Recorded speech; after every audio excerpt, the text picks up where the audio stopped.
So Ella, what do you think LARP stands for?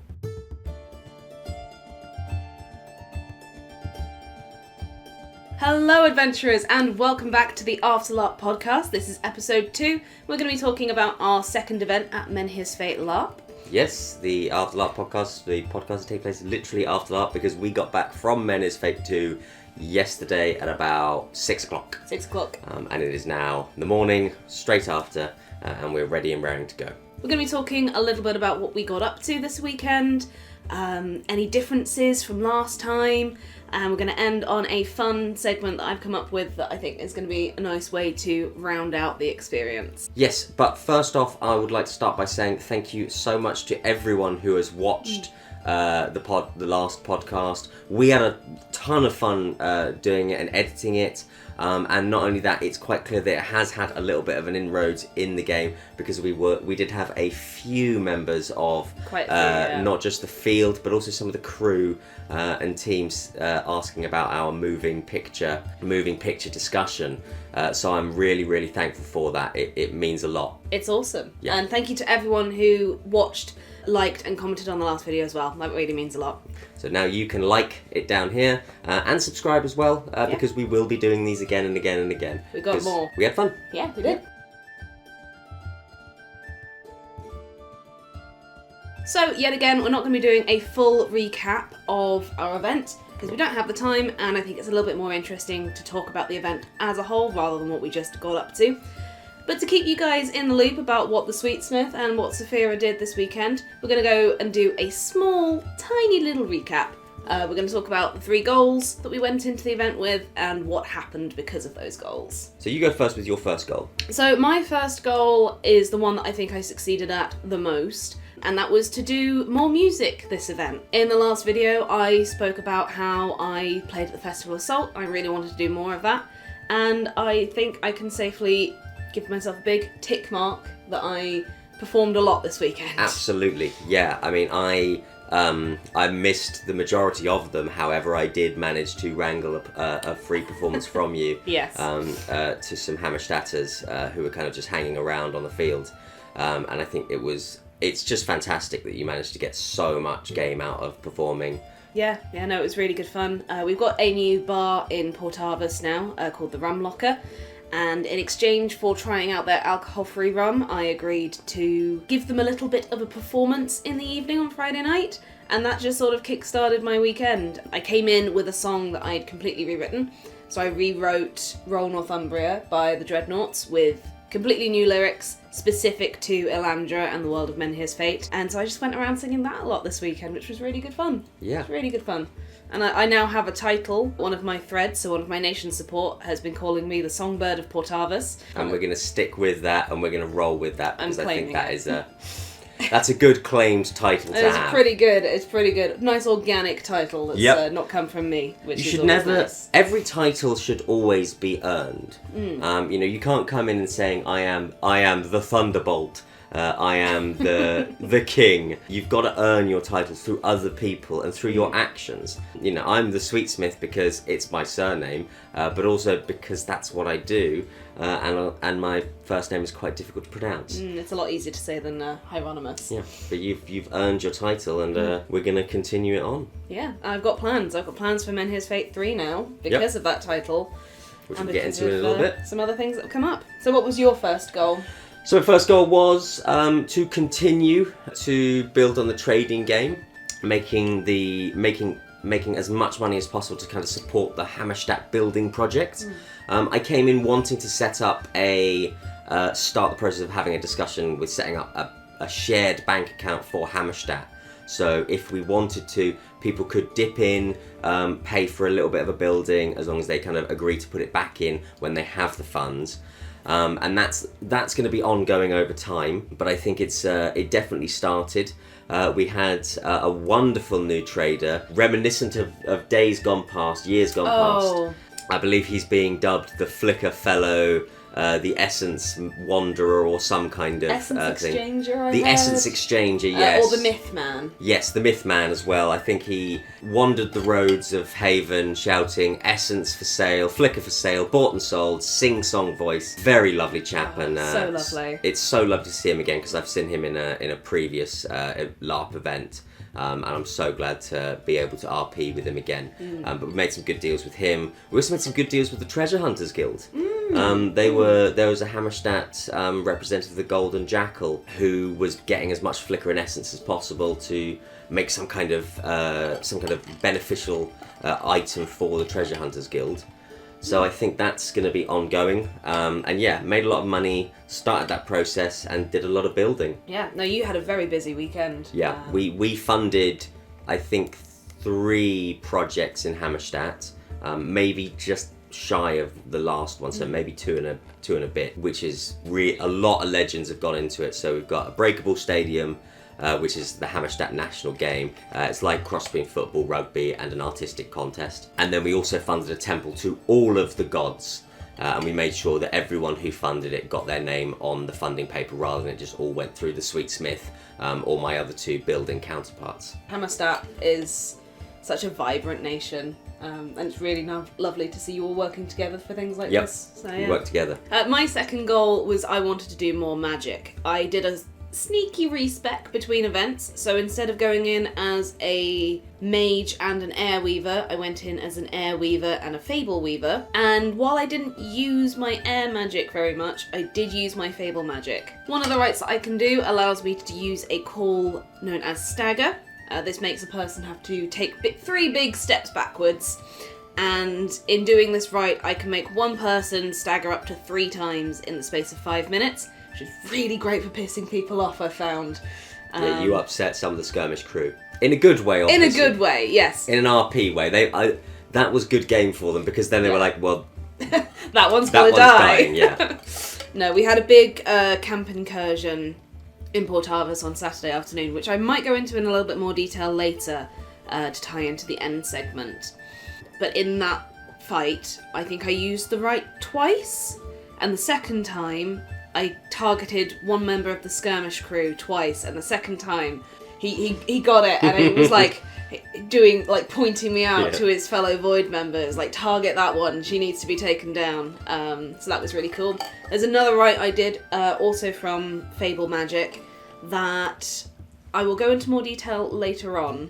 Yeah, that's definitely a later on thing. It's a later on topic. Yeah. But, point being, I did my magic. I got it. I think I'm going to lean more into the Fable weaving now, that I've had a taste for it. The air weaving was something I went in for with the character in mind, but in the field I'm not finding it as enticing as I think I wanted it to be. And that's the thing, really. I mean, you can make all of the lofty backstory choices you can. No plan survives contact with the field. No. No matter what, and I think that shows that kind of growth, because I adapted my character as well. Because I dropped Apothecary. I may pick it back up. I'm seeing it. I enjoyed, but I picked up some combat-y type stuff, some vigor calls, specifically the call Rend, just as a bit more of a defense. So I did get a bit more stuck into combat. And it was fun. I'm not entirely sure if I'll keep it, but we've got a bit of time to think about it. Perhaps that's something for a future podcast when we can discuss the next plans. I think what's really good about Menhir's Face at the moment as well, because we're in the first year and everything's a little bit looser, people are able to just freely change their character between events. Yes. So that does give that freedom of, I'm 2 events in, I want to change my skills up again. Yeah. You can just do it rather than having to, like, retrain only one skill between events, which is what our last system did. It's almost like, you know, it's that kind of bit at the end of most Elder Scrolls games where at the end of the tutorial it says, are you happy with what you've done? If you want to change it, you can. And I think that's a really nice thing of the game design team, because they're also feeling out the game and seeing what's fun. Yeah. I know that there's been a massive debate about faith skills, and there will continue to be a massive debate about faith skills until the end of Haven, I'm sure. But it's and everything needs tweaks and balances. Yeah, it's a brand new game, and I think having that flexible approach to it is really working in its favour. Absolutely. What was your second goal, Stephen? So my second goal was to engage in continue the story of this necromancer plot from the previous event, and that continued in spades. Yes. On Friday, Hammerstadt went out for a little kind of investigative. Well, it started off as investigative. I think we chose the wrong person to investigate, to kind of be the leader. But he did brilliantly. It all ended in a big scrap, the true Hammerstadt way. I should also point out, this is important, Hammerstadt's come home. It's the title of the video. Yeah, we haven't mentioned it yet. Haven's in Hammerstadt. Haven was in Hammerstadt this weekend. We'll go into why that is probably in a little bit. But I think it's really important to know that Haven was in Hammerstadt. So obviously, the true Hammerstadt welcome was felt. But yes, so we went on that little scrap, and then the next day there was a little bit more investigation. The Morvalis side of things did a few magic-y stuff to kind of divination. Absolutely wonderful role play with one of the Morvalis players. So fun to play with. And then later on in that evening, we went with basically the entire nation of Hammerstadt and the entire nation of Morvalis for one of the best battles that I have ever been part of. All in the forest, fighting horde after horde of undead. It was hairy. It was, pretty squeaky at times. A few of us ran off to kind of investigate some things and realised very quickly that we were about to get surrounded. Oh dear. So we ran through. But then we kind of just continued this story as we went along, and it's still going. That's the amazing thing, is that we have not finished that story. It's 2 events in, and we're still unpacking this. We're still trying to find this necromancer vampire. I think the only thing that people can agree on is that he's very attractive. Oh, it's one of those. Yeah, it's that's why everyone thinks he's a vampire. Right. He's got that kind of handsome charisma. But he's just a handsome dickhead. Yeah, we think he's just a handsome, nasty man. But yeah, so we continued that, and that was really fun, and part of the reason why I barely saw you all event. Yeah. So my third goal was to engage more with the guilds in Haven. So last time I believe we signed up for the Treasure Hunters Guild, and this time we had that ongoing membership with them, but we also signed up for the Adventurers Guild, and I believe we went on a mission of each of them. And who paid to sign you up to the Adventurers Guild? The Sweetsmith. Yeah. I think I staked the entire Setting Sun you crew. did, you did. Oh no, one did have a myth on them, so they were able to stake them. Yeah, we went on a. This is actually my third thing that I wanted to do. Was some guild missions and spending time with you. Oh, wonderful! Yeah, so we'll talk about this one together. Yes. Yeah. So yes, we did one Adventurers Guild quest on the Saturday. Yep, that was a Saturday. And then we did one Treasure Hunters Guild on the Sunday. And for those of you who might not know, might not have been to MF, so there are 4 major guilds now, because, 5 technically, but the bank you can't really join. Yeah. So the Bankers Guild, which is where your money's stored, they do the lottery. It looks like a Portavan, a Cyrodianian, and someone else won the lottery. They also do the building projects. Yes, they also do the building projects. One of the main reasons people go to the bank after time in. Yes, I spent a lot of time in the bank. Then there is the Court of Daggers, which is the PvP, semi-PvP. There's a lot of kind of, PvE encounters that I've been kind of putting on.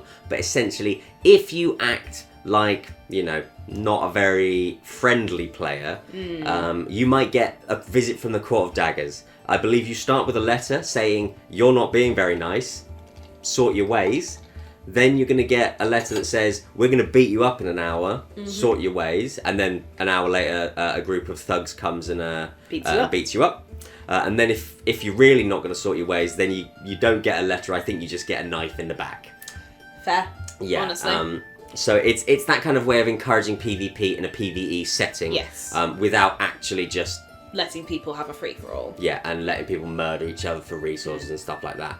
I think that's a really positive thing. Yeah, then we have the Treasure Hunters Guild, and they are kind of what it says on the tin. They go out, they find treasures. Sometimes they acquire treasures that might belong to other people. Yes. This is also where lost property is held within the game. So if you find something on the ground, or you steal a magic item, you take the fizz rep there so the person who actually owns it can Get their sword get it back, because we don't actually want people to be thieving.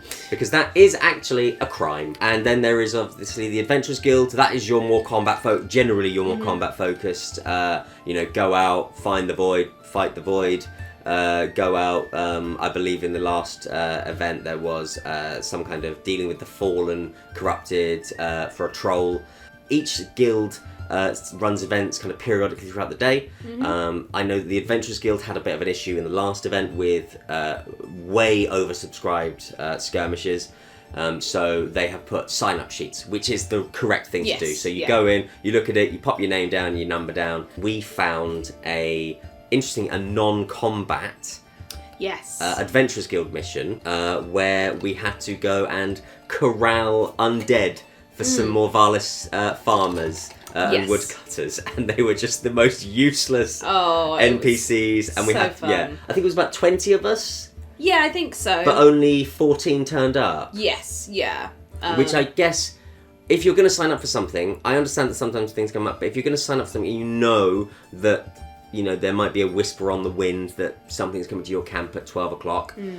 Just go to the guild, cross your name out, because then other players can get that game. Yeah, we did actually miss out 2 of the guilds. We missed the Weavers Guild. Oh, are the Weavers an actual guild? They're a guild, they're more like the bank where you can't join them, but that's where all the magic stuff at the Menhir happens. And then we had a new guild this event, which was the Crafters Guild. So if you were an apothecary or an enchanter, you could join the guild. You don't have to join the guild in order to use those skills. That's still a separate thing.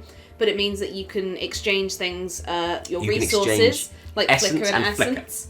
You can exchange those more easily. And I believe they did say that there were also some quests going for the Crafters Guild. I didn't get involved in that side of the game at all, so I don't really know. So I popped over there with my 2 wonderful quenchers. That is the building syndicate for Hammerstadt.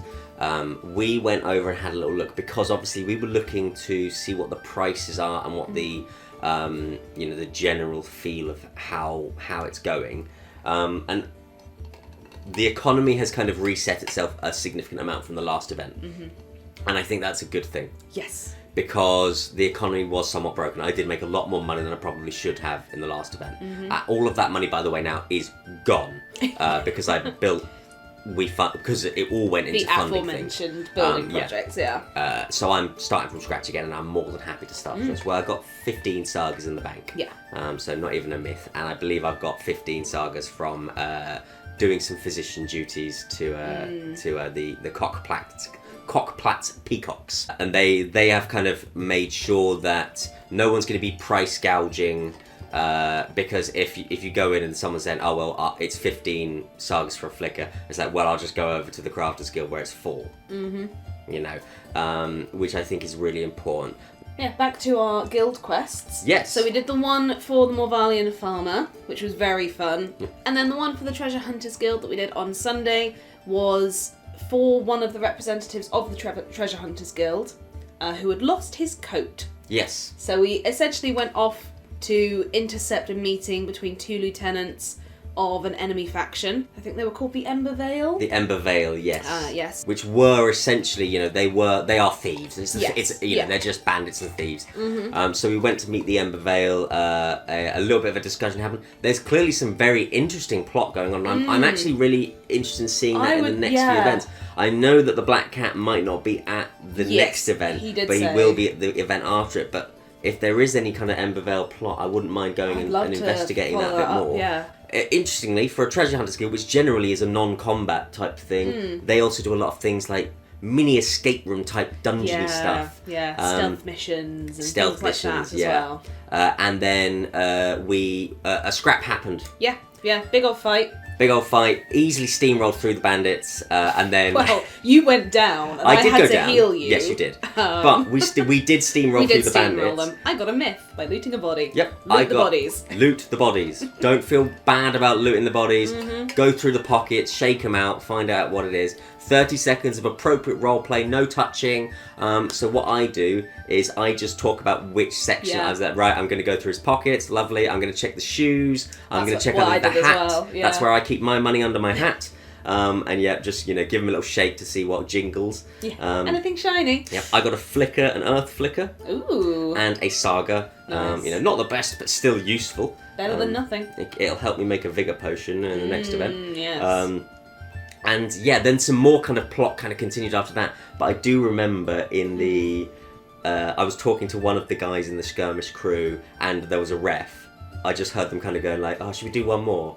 And I was like, "Yeah." And then they just ran back in. They came through the entrance that we entered. Yeah, a little respawn, which I think is... And they're playing it by ear. Because if we steamroll through an encounter in 5 seconds, well... We've just walked up a big long hill. We're tired. We want to actually get our, money's worth.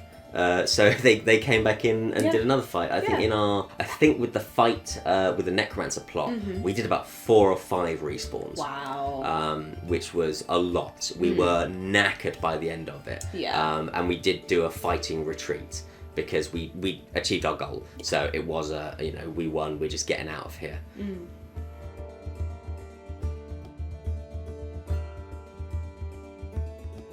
So that was our mini recap, mini structured recap. Yep. We're next going to go on to something that I did a little bit differently this time. So at Menhir's Fate, every nation has a monstering slot. So I think we talked about this a little bit in our last video. Everyone is sort of expected to monster, but if you're not able to or you don't want to go off and do the fighting monstering, you can become an NPC for a couple of hours, which is what I did this time. I knew going into this event that I've been very tired from work recently and I didn't want to wear myself out. And I had the best time. To the point where I think now I'm going to go forward and do 1 event monstering and 1 event NPCing because it was just that much fun. Yeah. It made me kind of want to check out that side of it as well. I would wholly recommend it. If you're not feeling 100% and you don't want to go running around a field as a monster, NPC. It's so much fun. So what did you do? So this time we were given some faith, and we were basically told, go out into Haven and get dedicated. So I dressed up as a Hammerstadt priest. I did a little buddy cop kind of thing with my friend from another group, and we went in as a pair of Clemences. I was dedicated to the Traveller and they were dedicated to the Jester. And they had a recorder and a tin whistle this event, so we basically just went around Haven playing really bad music. I played as a character who'd been dedicated to to the Traveller their entire life, but had never left Hammerstadt. So never travelled. So because Haven was in Hammerstadt, and it was a 5-day travel from Hammerstadt, my story for them, their name was Robin, they took this 5-day journey, got to Haven, and realised, I don't really like travelling, walking kind of sucks. So they were having a crisis of faith, which was great, because it meant that my friend got rededicated to the Jester. There was a big group of Jester priests around us, and a lovely person from Morvalis dedicated me to the Jester, and I've got a bell from them, and yeah, it was really good. We were also given some flicker, and told to just go and give that out, and because we had the lovely Essence Man, myself and my friend just decided we were going to go and find him. So we walked around Valdraith, and we walked around some other camps, and we asked for him, we found him, and because we were NPCs, we didn't want to give them to him for money. Because we're NPCs, it's not money that we could then use for our characters. But we did have very bad musical instruments. So what we did instead was we said, hello there, Essence Man, Flicker Fellow. And we said, we've got some flicker we'd like to give you, but we don't want money. Instead, we're going to give you a performance, and in thanks for sitting through that performance and giving us some feedback, we're going to give you the flicker. He was lovely. I think it's the first time I've personally had any RP with him. Just one of the most lovely people I've ever met at a LARP event. If you are watching this, thank you for so much making our event. Oh, it was so good. I don't know if he realised that we were NPCs, because we had a whole subplot where my friend had lost their pig, and he took us to the Adventurers Guild to try, or the Treasure Hunters Guild to put up a poster about the missing pig. Yeah, it was just so lovely. And I'd previously been experiencing quite an energy slump. Our slot was 3 to 5 in the afternoon on Saturday. This monstering slot, being an NPC for, it was less than an hour and a half, it re-imbued me with so much energy because I had such a good time doing it. Yeah. And it was really nice to step out of Saphira's shoes and into the shoes of someone who didn't really matter and I could just have a bit of fun with. Yep. So yeah, shout out to anyone that we interacted with as NPCs. I hope we made some game for you. And yeah, it was really good fun. I really recommend it if you're not feeling up to fighting. Yeah, I know there's a couple of Hammerstadters who always do non-combat NPCs for their own personal reasons. In some cases, it's accessibility reasons. Some cases, they're just not. They're a bit maybe frightened of combat because they may have heard stories or anything like that. Some may be completely non-factual stories, but some maybe they have heard that certain individuals are just hitting too hard still. Thankfully, I did not pick up an injury in this one. I chose the combat option. I was the Void. I was striking at Portavus. We had, I think, 3 separate respawns to go up against Portavus. It was a pretty nasty fight. Brutal fight.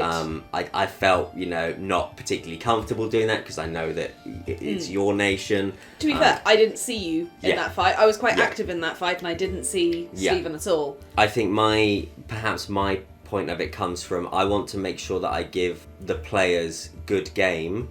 I don't want to make sure that the players die. Yeah.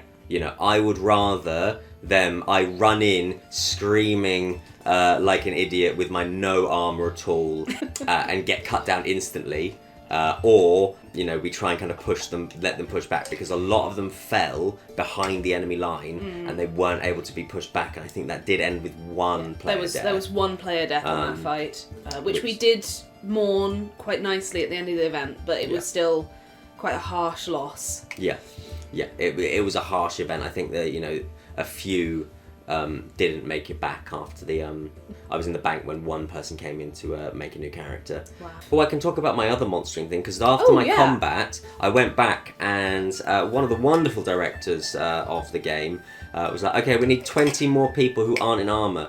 And I was just stood there, and he went, "Oh, you're not in armor." And I expected it was going to be more, skirmish crew rather than that. But no, okay, we had to walk up to the top of the field, to the forest. And this was the easiest monstering I've ever done. Because we got up there and our skirmish captain said, "Right, you are all Void and you are all Rubbish Void. And Erdriven are going to come in and do a stealth mission. And they're going to kill you all. And there's a bear here." There was a person in a giant bear out, like a full-sized bear costume. Oh, wow. And said, if they release the bear's going to kill everyone. And they released the bear, obviously. But of course. I went off and found a bench in the forest, and I was just asleep on the bench. Yeah. I know that encounter, I think, was actually meant to happen at like 10 o'clock at night. Oh, right. Obviously, when it's dark. Yeah. I think that's when Erdriven were doing I know that's when Erdriven were doing their monstering slot. Yes, because they were fighting us. So yeah, I just laid on the thing, and then I could hear them coming up, and then I just heard someone just go, "Stab, stab, stab, stab, stab, stab, stab." And I was like, dead. And then I just got to kind of watch, because I had the eye line of the bear. I watched them release the bear, and the bear just went, "Rah!" Attacked everyone. And then we all kind of we were all done within about, it was about a 10-minute encounter. Really fun stealth for them. And then I walked back down with the Erdraveni lot. We had a good chat as we were going down. And I pointed out, as I walked through the Menhir to be in character, that animals in Haven go berserk. So maybe they shouldn't have taken the bear into Haven. No, maybe not. I didn't find out what happened with the bear. We shall see in the future. Maybe the bear did cause some problems. Maybe it didn't. But if there's one nation that I think could, quell the fears of the bear, it is the Erdrivan. Oh yeah. They are nomadic.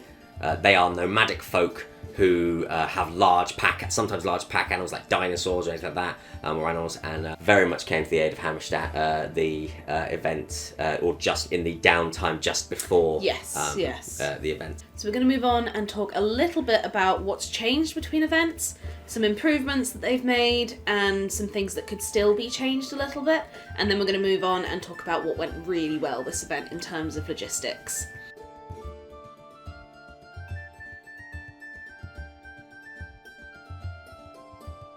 Okay, yes. Well, we've already talked about the Crafters Guild being a thing, so we're not going to talk about that very much. It's brilliant. It's brilliant. I think it's filled a niche, definitely, that was needed in the game. And it, as you said, it will really help to keep the economy moving and not inflating too much.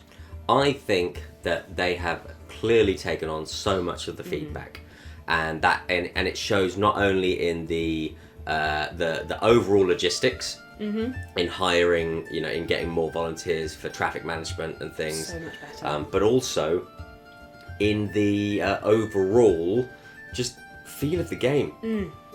It was. Yeah, I think the game is really starting to find its feet now, and it's really lovely to see, because last event was a little bit ropey. Yeah. I think the biggest change that made an impact to the weekend for me was they opened the bank before time in for you to go and get your things. The dreaded bank queue was no longer a thing. There was no bank queue this event, and I'm so grateful to them for sorting that out, because that was the biggest issue, logistics-wise, for me last event. So the bank opened at 4 this event, which was 2 hours before time in. Yep. I did fully expect it to be an out-of-character experience, and then we got in and they were just treating it as if it was time in, Yep. which was actually kind of nice, because it was like a little mini taster to get you warmed up for the actual event. Very much, yeah. It felt like a real warm-up to get in. And I think it was probably that way for the crew as well. Yeah. I think if they just treated it as if it was game, there was no harsh line between this is out-of-character bank and this is in-character bank. So yeah, that was really good. They've also included so many more water points this event, which was good because it was really hot this weekend. Yeah. There was water in the centre of the town, there was water all around the outside, rather than just along one edge, which was really good. And I think they also rejigged the out-of-character area, so they've made it a little bit better for the OC camp in terms of...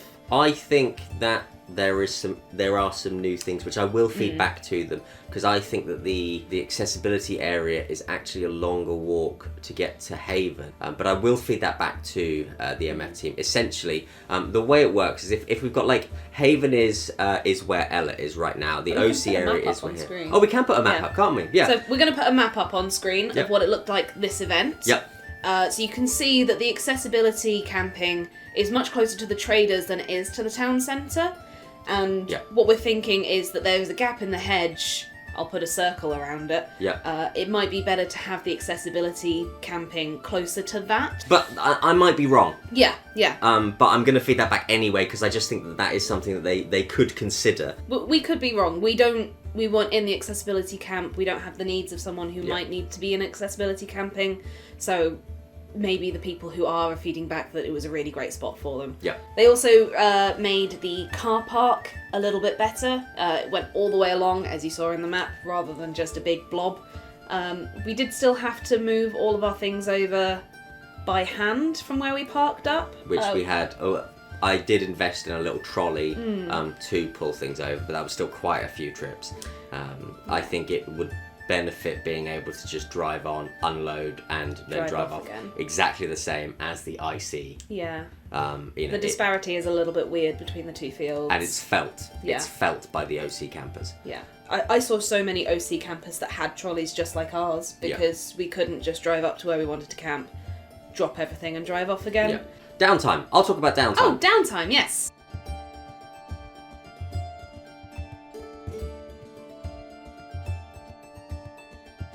So downtime is their new system and things like that. I think the end product was great. Yes. Specifically for Hammerstadt, because I will go into reasons why. I've heard mixed things from other players and other nations. I'm not entirely sure who is responsible overall for downtime. I feel like this is a Thread Nation support type thing. Yes. But the way downtime works is that you vote for which military unit or anything like that you're initially which military unit you're going to support. And the reason I think it's nation support wise is because obviously if it was done by a global point, then likely the larger nations, Valdraith, Cyridonia and Portavus, would have a lot more steamroll all of the choices, because they'd be like, well, okay, we're going to back our own nations. Yeah. And you don't have to back your own nations. You can choose whatever. I think a lot of people did. I did. And I backed the Clarasburg Haymakers, who are the Wheat Chief Syndicate's military unit, kind of a band of ex-farmers. And then that all gets gets put together, and then you get like this nice little story about what happened in downtime to discuss what that in the game.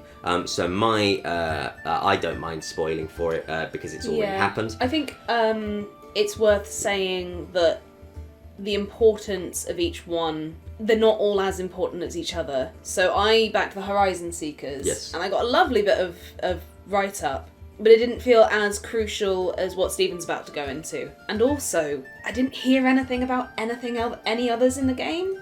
Yeah, I think that I understand what the game designers were trying to do. Yes. I don't think it worked in practice because people weren't really talking about it because they were focused on the game as a whole, what was happening then and there.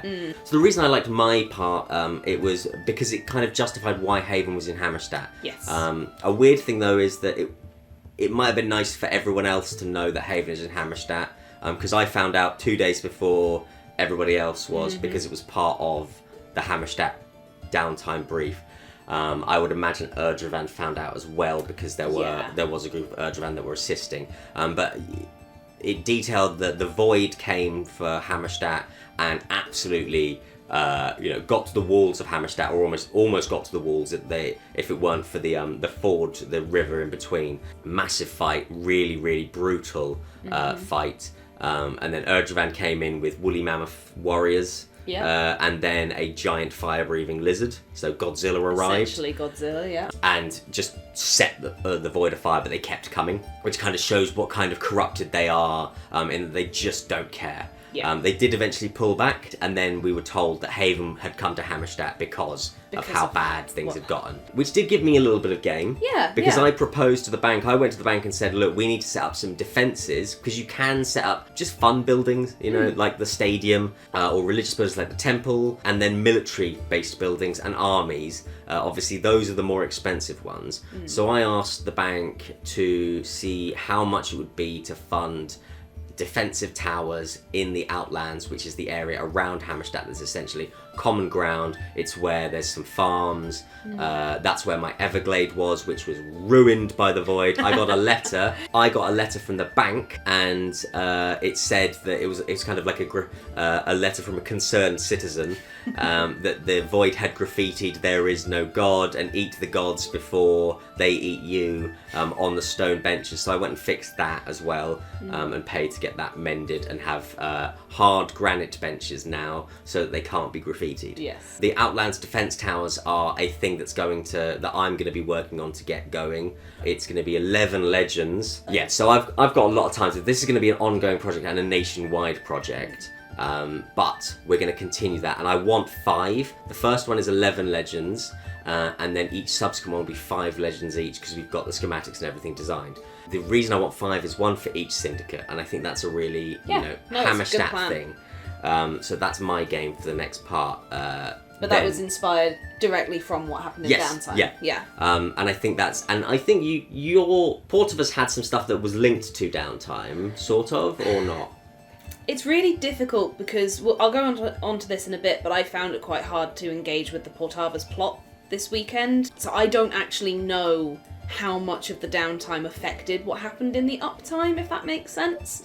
My biggest issue with the downtime was I didn't know what questions to ask of other people to see what they got up to, other than, what did you get up to between the last time we were in Haven and now? Which kind of felt a little bit clunky. So what I'd love to see going forward, and I'll put this in my feedback, is I'd love to see a little bullet point list at the end of each write-up of what happened in the local area. So things like, oh, you heard rumours of something else happening in Portavus. We supported the Horizon Seekers in Alzano, but there was also another military unit kind of working on the same thing in Alzano, just in a different aspect, and I have no idea what they did. Yeah. I just know what happened with the Horizon Seekers, so it'd be nice to have a little bullet point about maybe that, if there's 2 working on the same project. I only know about what happened in Hammerstadt because you were talking a little bit to us about it before the event. Yes. And that's not something that the organisers want people to do. So having an inbuilt, hey, you did this, but here's also what happened in the area, would be better, because once you've submitted your downtime choice, you then can't read any of the other options. Yes, that's it. And I think it's it's an ongoing thing, and it will be tweaked, and I'm sure they've got a thousand other ideas, but feedback is important. Any feedback is good feedback. The fact is that it works, but I don't think it works as intended, because it also feels a bit clunky going up to someone going, what did you do in your downtime? Yeah, especially when there's so much going on the field, like we've discussed previously. Like, there's always something going on. You don't really have the time to just sit down with someone and go, hey, where were you? Yeah, plus I would have liked the downtime to have been released a little bit earlier, because Hammerstadt were making some plans potentially, we were discussing making some plans to perhaps enter as though we had just come from this big fight. It's been a 5-day walk and we are all wrecked. So we did start with, lots of kind of fixing people up, fixing wounds and things. It would have been nice to have a little bit of, real dramatic stumbling through the mini Menhir into Haven, setting up a field hospital, healing everyone you can, that kind of plot. That would have been cool. Getting loads of people in over going, oh, what's happened? Oh no, Hammerstadt's bad because the Void's here. Uh-oh, that's going to be an ongoing kind of plot. Interestingly, despite Haven being in Hammerstadt, no gods came to visit Hammerstadt, the nation. Really? Not a single god came to say hello. Interesting. And the Hammerstadt plot had nothing to do with the Void. But I think that's also part of the nation's support, is that they're listening to what everyone's interested in. And we're a small nation. We're not a line fighting big nation. We don't do big battles. We can't be like the final battle on our last event. So we focused on our internal plot. And you're also such a small nation that when there is big plot, kind of, from what I was seeing, everyone got involved with it. Pretty much. Whereas when we had internal plot in Port Arthurs, because we're a slightly bigger nation, it's very much like this is a thing, we need 20 people, and that's a third of the nation. I'd be very interested to hear Valdraith's side of that as well, because obviously Valdraith, I think, are the biggest nation by a mile, and I'd be very interested to see how their kind of plot is going. So if you are from Valdraith and you're watching this, can you pop a comment down or shoot us a message or something like that, and we would love to have a chat with you about it. Right, so what do we think went really well this event? What did they nail?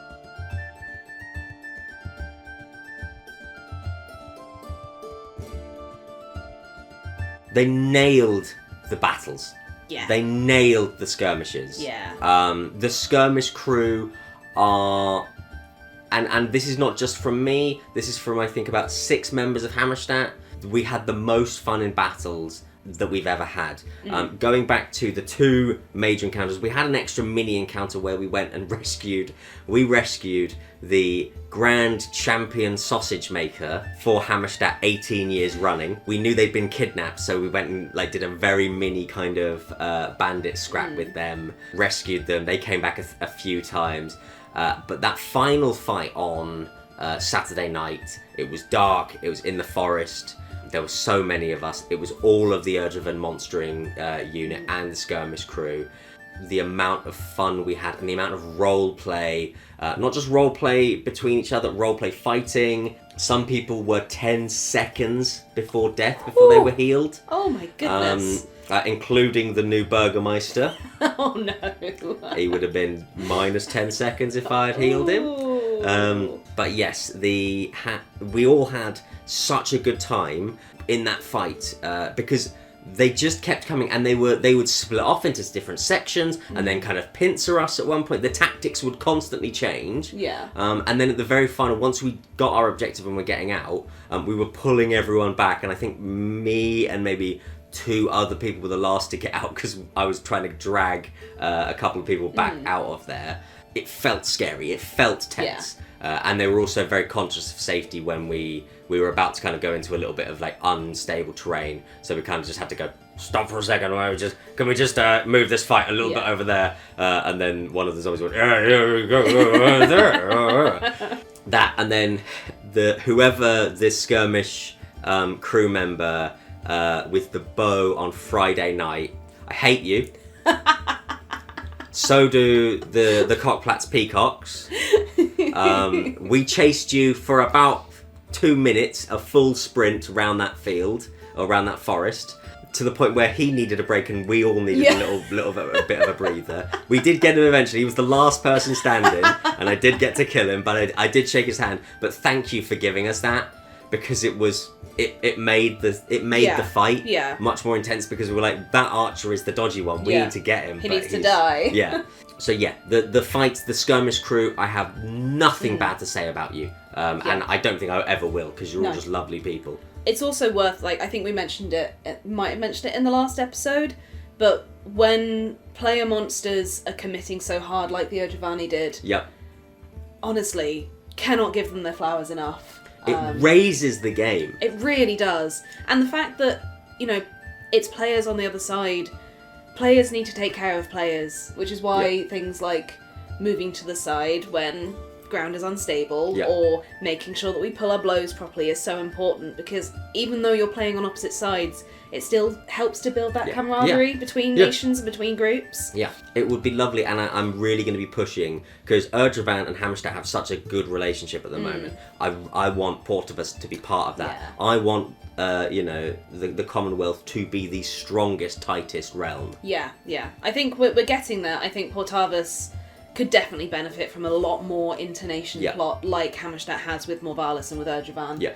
Because I didn't really see much of that in the last two events. Yeah. It doesn't help that we're one of the bigger nations on the field, so obviously there's not going to be as much teaming up with other nations because we're quite a big force already. But it still might be nice to just go have, even if it's Hammerstadt are going off to something, alright, we need 10 Potavans, right, I'm just going to run and grab a few of them. We did have the otter plot, which isn't really my story to tell, so I won't go into too much detail about it. That was another letter from the bank. Yes, another letter from the bank. About a completed project. That has had issues, which is really nice to see, because it means that once you funded something, it's not one and done, there's ongoing plot. Yeah. And I think that's incentivized a lot more people to get building projects going. I will say, I went to the bank and paid off, and then about 5 hours later, an NPC walked into Hammerstadt, saying that he was able to help things like that. If I'd have known that was going to happen, I would have waited.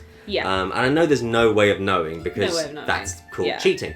But if I'd have gone to the bank and there was a bit more coordination, and said, "Oh, just hold off for a second. Okay, it would be 12 sagas if it was if we wanted to go that route. But hold on for a second, because there may be some quenchers around that may come and help out. Yeah.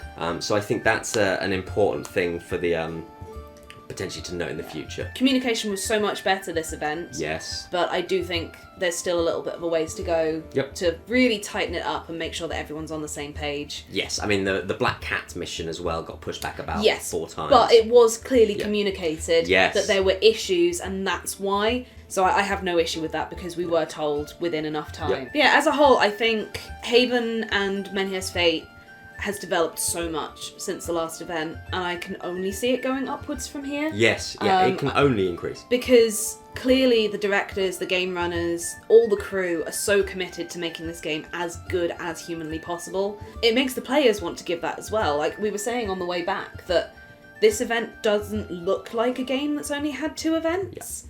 This Fest LARP looks like it's been running for at least a year, because of how committed people are to their set dressing, to their costumes, to everything. And it makes it a really fun place to be. Yeah. It's also about the culture. Yeah. The culture that's been set up is a culture of people who want to play this game and want to engage in the story with each other. Yeah. It's also a game where people want to bump each other up. Mm-hmm. It's not a game where people want to take things from another. We're not vying for all the hats. No. In fact, the hats have very little plot. Yeah. The Burgermeister got a letter each event, and that's fine. That's still engagement. It might change in the future. Yeah. It's an outlet for that aspect of political PvP without it being the focus of the game. Exactly. This is so much more about the community, and I was talking with some players, kind of just like almost semi-OC, about how this is, because we're going in from the ground up, we can set the culture and we can set it right so everyone cares about everyone. Yeah. Everyone wants to hear everyone's story. Yeah. Everyone wants to support, you got a plan, you've got a plan, let's do it, let's go. And I love that. It feels so welcoming, and at this stage it doesn't feel like that, because it's not a PvP game, there's no real aspect of cliques or in-groups. Everyone's really welcoming. That was shown in the building projects, because we were just chatting with one person. Yeah, and like we were talking about the temple project, So it's temples to all the gods with one of the other Hammerstadt players, because he has a building that he wants to do. He wants to do a fishery for fish and chips. Yes. Which sounds like such a Hammerstadt thing. So Hammerstadt. And he said, "Oh, I've got 3 myths. There you go. When I get 3 myths in the next event, it's going straight into the fishery. And the other 2 quenchers who I've been hanging out with, they're going to do the same. So that's 9 myths that he's going to get for his project. Yeah. But he just gave it, and then he was like, "Oh, you don't need to put my name." I said, "No, it's a temple to all the gods, and all the gods need to know who built this temple." Yes.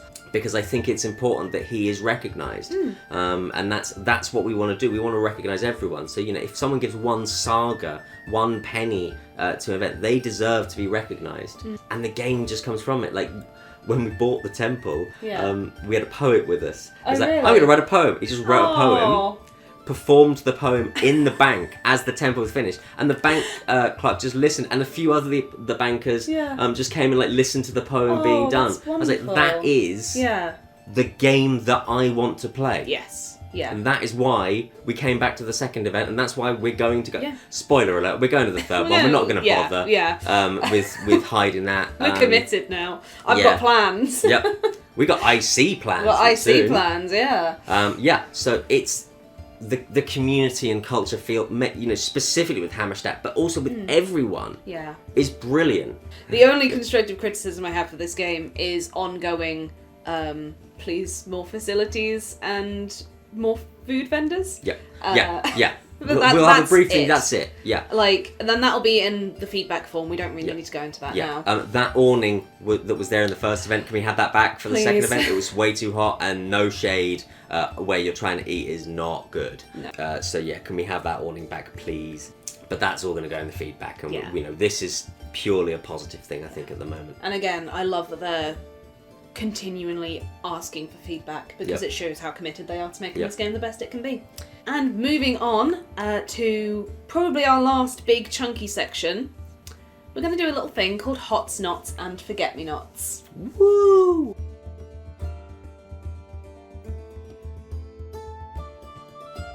So if you're in the LARP sphere, you probably recognise the term Hots and Knots. It's a very popular kind of post to make after an event, going through all the things that are really good about your weekend and all the things that were not so good about your weekend. So we're going to do 1 hot each, 1 knot each, and then we're going to add in a little forget-me-not. This is an event or something that happened to you this event that's going to stick with you, like a really formative core memory kind of experience. So let's start with a hot. Do you want to go first? You go first. Okay, so my hot is Armada Day. So Portavus did a festival last event, which was the Festival of Salt, which I talked about. This event, we did Armada Day, which is a celebration of all the boats in Portavus, all of the ships, all of the flags, and it kind of lasted all day. Our friends, one of the groups that we were hanging out with, they had a stall with guess how many mini eggs were in the jar. They had a horse toss and a Farkle game running. I didn't do the Farkle game, but I did the 2 others. And at one point I did have the high score on the horse toss. One of our lovely threads, one of our nation support, brought a whole load of arts and crafts so that people could make tiny ships. And the tiny ships were important because we did a parade at 9 o'clock in the evening. Yep. Do you want to show your tiny ship? I will show my tiny ship. So I spent probably a good hour and a half split up throughout the day working on this. This is a little replica of my ship, the Setting Sun. She is a square-rigged caravel, so she's got a square sail at the front and then 2 lateen sails. And yeah, this took me a very long time, and I'm very proud of it. So thank you to the nation support. One of the few times where I actually did come and see you in Port Harvest, you were sat making this ship. I was in one of the bars making and I did have to say, we have to go, because we've got to go on our Adventurers Guild mission. Yes, but yeah, that was incredibly fun. It was so nice to just sit down and do some arts and crafts and sort of ICOC chill in the middle of the day. So yeah, this was really lovely to make. And yeah, then we did Armada Day. So we did the parade, and that happened at 9 o'clock at night, and it was pretty much all of Portavus. We went round every nation in Haven, just as you guys were getting back from your nighttime skirmish. Just as we're getting back.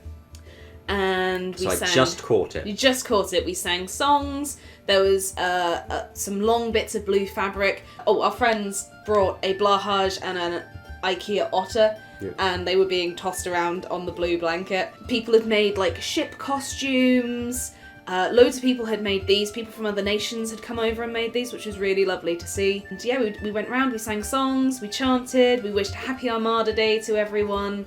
And it was just such good fun. And it culminated in a really fun ceremony at the Menhir, with a little bit of ongoing plot for Portavus from last time. Essentially, the whole of Portavus as a nation, we got dedicated to the Traveller for a boon. And I thought this was led by a member of the crew. It was actually a player, and it was their first event. Oh, really? And they did this incredible ceremony.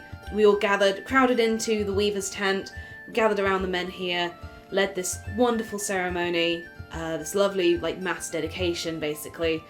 We put boats on the Menhir. People had these little boats and they popped them in the alcoves on the Menhir, and it was just such a lovely way to round out Saturday evening. I think my hot is probably just getting stuck into the trading game, not trading for just to hoard resources and then sell them on and make profit and things like that. Trading to build Hammerstadt, to make as much as possible, and getting my kind of plans in roads for the future. I wasn't planning on doing the Outlands defense towers at all, but then it kind of just came to us that might as well put that money into that. Oh yeah. And I think it will work in the future, because that will generate a lot of probable game for us if we can get them built. Yeah. And that's kind of going on. We built things, we were always going around looking for the best deals, obviously, but knowing that we weren't going to rip people off. Yeah. Because that's not the Hammerstadt way. And then there are a few other finding out the other projects that people in Hammerstadt are proposing. The bridge to Portavus has been priced up. The fishery, the beer baron, one of our threads, is going to be building a giant tavern on the Rispetto Way. And he's now worried about where he's going to put the beer cellar, because the Rispetto Way is a bridge. But he's going to do his best to do it. Yeah. I have every faith. Yep, I do, yeah. And then obviously the towers, the stadium. At some point, I want to get perhaps a Sweetsmith confectionery built. I did ask the Cockplatz Peacocks, I did say that I would fund the rest of the money they needed for the stadium, but they had to rename it the Sweetsmith Stadium. That kind of classic, sponsor choice. And they did say they'd give me a box, but we had another investor as well, and that it all went to the temple, which I think is a slightly more bigger thing. But we're hopefully going to get some breakable games in the next event, and then maybe do the World Cup, and try and get every nation to field a breakable team. And do a full tournament. I would volunteer. I would be on that. I would be on the Portavas team. Brilliant. Yeah. Lovely. You can help drum up the team, because I think that would help. Yeah.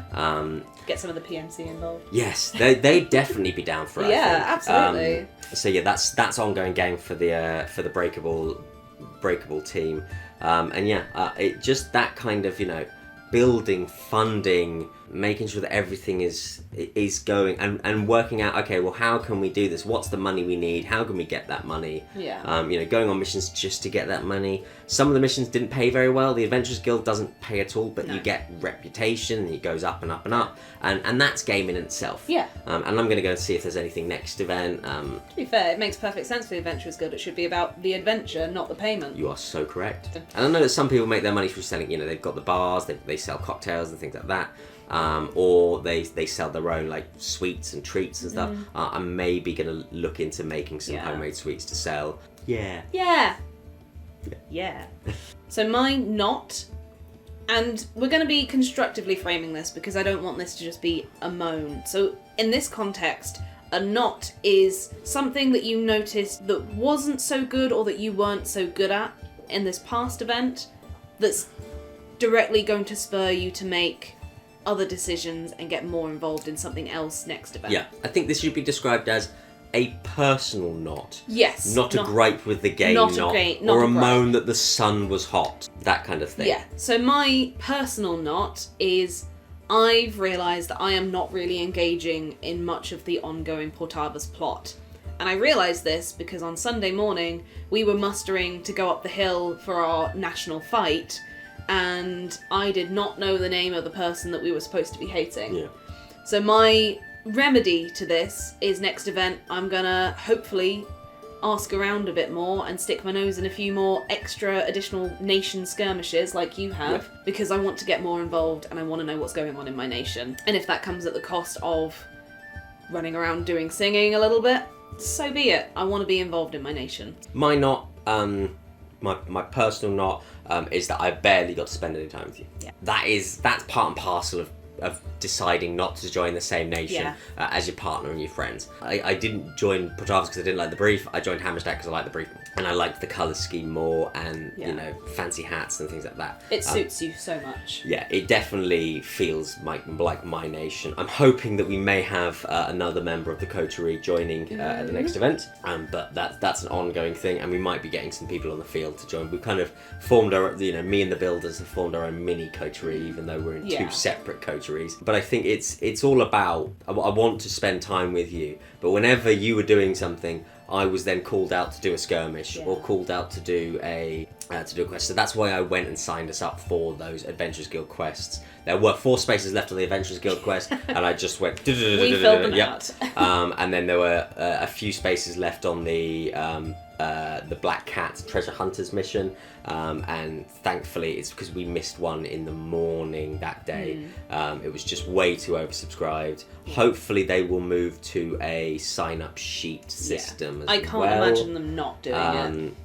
And have that being fixed, but we shall see. Again, I just went in and said, look, I've got 3 friends who would really love to come on this event, and he was just so game for it. He's like, yep, that's great, it's all going to be fun. I had no idea what we were going to do until we kind of got this. Like, right, we're going to go for a scrap. Lovely. The Hammerstadt way. Yes. But it was really nice getting to do those quests with you. But yeah, hopefully in the future we can make a little bit more time just to wander around together. Yeah, I didn't see any of the other nations except for Morvalis, because we went there briefly.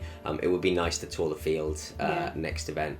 Perhaps I can manage you for the songbird. But yeah, that's my knot. It's a personal thing that I would like to be able to play the game with my friends, and that's why I would love for some cross Portavus Hammerstadt plot, which is there because Portavus used to be part of Hammerstadt. Yeah. And I think there can be something going there. Yeah. I mean, we do have next event. We're going to have the Commonwealth Festival. Yes. So there's going to be something for that. I'm excited to spend that time with you. Yep. And I'm starting to meet all of Stephen's Hammerstadt friends. Yep. I'm going to be running an event at the Commonwealth Day.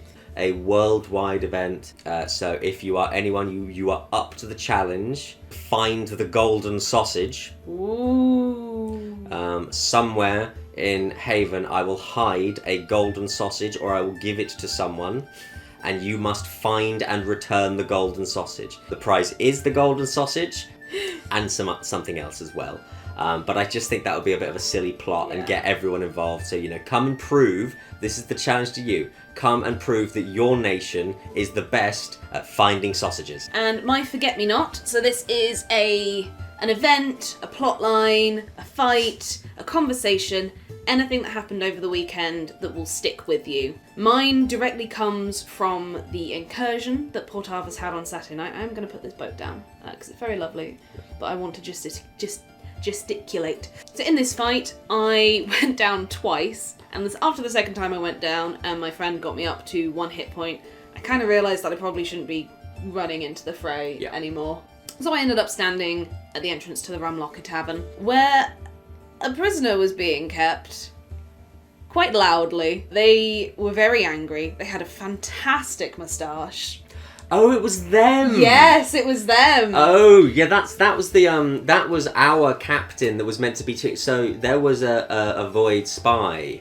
So that's who we were meant to be going and kidnapping. Oh, yes, this is directly linked to that plot, and I don't know all the ins and outs of it. You probably know a little bit more from being the monster side. But we ended up just hanging around, and I asked the people who were sort of directly handling it, was like, what's going on here? And they were like, oh, we're keeping this person kidnapped because they're a traitor to Portavus. They've been carrying letters to someone in the void that's going to directly endanger people on the Galleon Islands, and we can't have that. So I ended up hanging around. I had both my crew members with us, and they were linked to someone in the PMC. I think they had the person that you guys were trying to capture. So the thing that we were told is that about 10 minutes before the void conveniently appeared, someone was going to walk into Portavas with a coded message. Right. And the goal was to capture them before the code could be broken. Right. Okay. So you caught the person that was going to point them out. So basically that person was there to go, it's them, go and get them. Right. There was a lot of shouting happening between those two individuals. Yeah. So the person that was more intrinsically related to the other person's side, so someone from the PMC, they came over and essentially were like, we need to get this person to the Court of Daggers. They are guilty of crimes against the Pact because they have deserted Portavas and are endangering Portavan lives by teaming up with the Void. Somehow we ended up being part of their armed escort up to the Court of Daggers.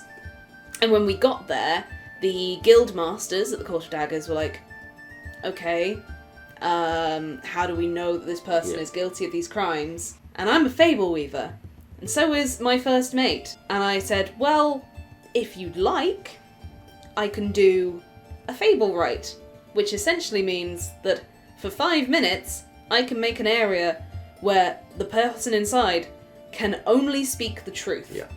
So we did this rite. The first time I've done it, it was quite high pressure because I had all these guildmasters. We had a small audience. We had a very angry person from the PMC, and we had a very angry very person angry with a NPC, moustache. And we did this rite. The person from the PMC asked their questions.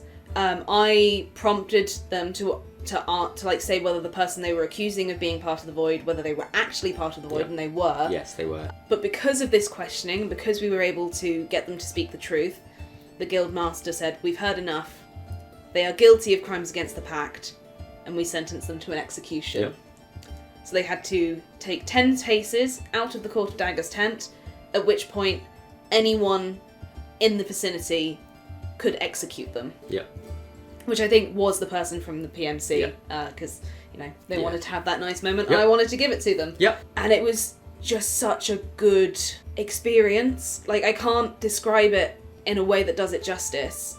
I think the best way of saying that is that's such an interesting bit of extra roleplay because we were told specifically to go in, get this person, and get out. Yeah. And then suddenly there's there's hostage negotiating because we didn't know that person was going to get caught. No. And I think that's really cool that the crew just yes-anded it. Yeah. Yeah. And then they've suddenly that's happened, job done, and and getting that game for not just you but the PMC member, and that further little plot of there's void, there's some void in the PMC, but that could unlock a game for them in the future because the nation support and the writers and everyone could go, oh well, we know that person, let's do that, and that's a good thing is that they are all really listening in. Yeah. But I really want to give my flowers to that NPC crew member because they did such an incredible job with it. And once they were executed, they did stand up, shook the hand of the PMC member, gave me a hug. They were so lovely and they did such an incredible job. I think they were the sausage maker as well. Oh, were they? That we rescued. Yeah. Cannot applaud them enough. Was a real highlight of my weekend. So. Thank you to everyone who was involved in that bit, and I'm so glad I just managed to be in the right place at the right time for that. Just thank you to every single member of the crew who Honestly, just pulled it out. Yeah. What was your forget-me-not? We've talked about it already, but the ongoing Necromancer plot is something that I don't think I'll ever forget because it's still ongoing. I think this is going to be a year-long thing because now that the threads know, and I know the two threads that are kind of spearheading this. Now they know how much we don't like this person. Yeah.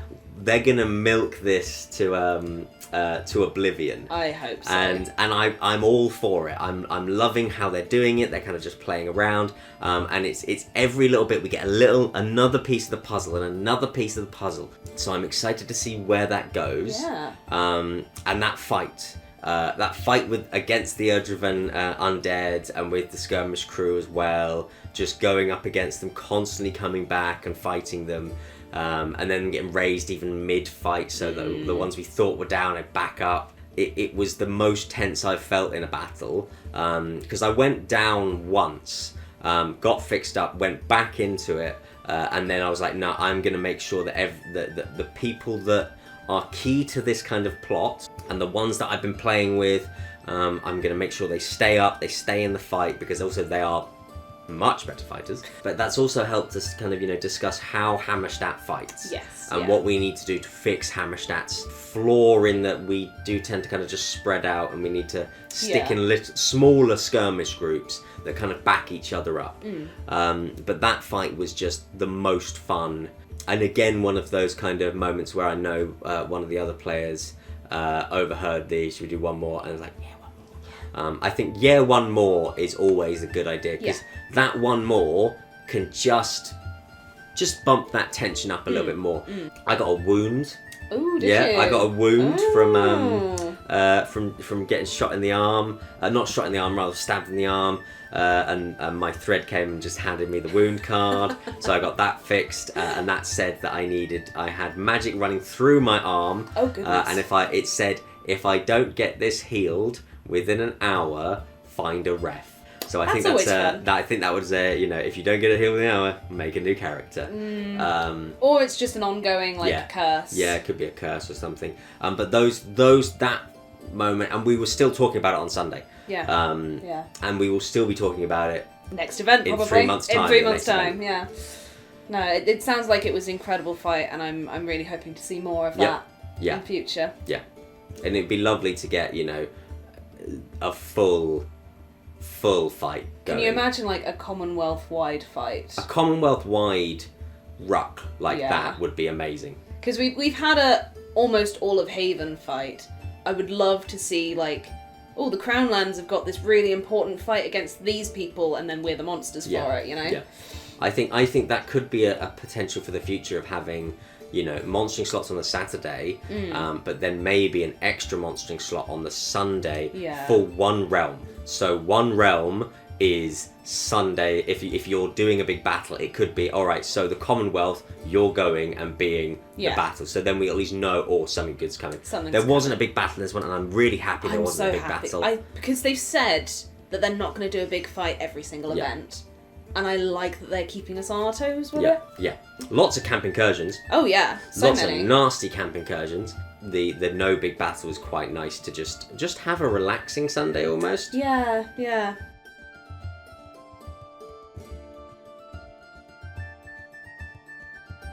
So as you can see, we've had an incredible time at Menhir's Fate Event 2. Yep. I would say that might be the best LARP event I've been to. I knew coming into this event that I was quite tired, and because of that my mental health was a little bit all over the place. But the bits that were good were excellent. Yeah. And that's what I'm holding on to. Yep. And that's what's making me really excited for the next event. Yep. So the next event is in August. I think it's August the 15th. Something like that, yeah. It kicks off in August the 15th, so 3 months away, which means that MF have got a lot of time to do all of the rule tweaks that they feel they need to do, take on as much feedback as possible, hopefully get some more food vendors, and then just really go all out for that MF3. And it gives anyone who's thinking of coming along but hasn't yet, you've got 3 months to make your kit and join us. Yep, 3 months to make your kit. Come join us. If you want to join Hammerstadt, come talk to me. I'm more than happy getting involved with the game. We can go fight some necromancers, fight whatever comes our way. It's looking like it's going to be either the Terror or the Tyrant. So yeah, come and join us. If you're watching this and you've never LARPed before, come join us. It's a very good event for new LARPers. This is the perfect event because for new LARPers. Because there's so much going on. Yeah. And we're constantly getting new LARPers join, so you won't be in a boat by yourself. You'll be in the same boat as everyone else. Exactly. I think that about wraps it up for us. We have a few small announcements though. Oh yes. Because this month is a very busy month for us. So next week we are going to be at Comic-Con. Yeah. You're going to be there on the Friday. I'm going to be there on the Friday. I think I'm going to be there all 3 days. We're going to be at the LARP area. Yep. We're going to be helping promote LARP. I will be wearing this. I'll be wearing my full Sweet Smith gear.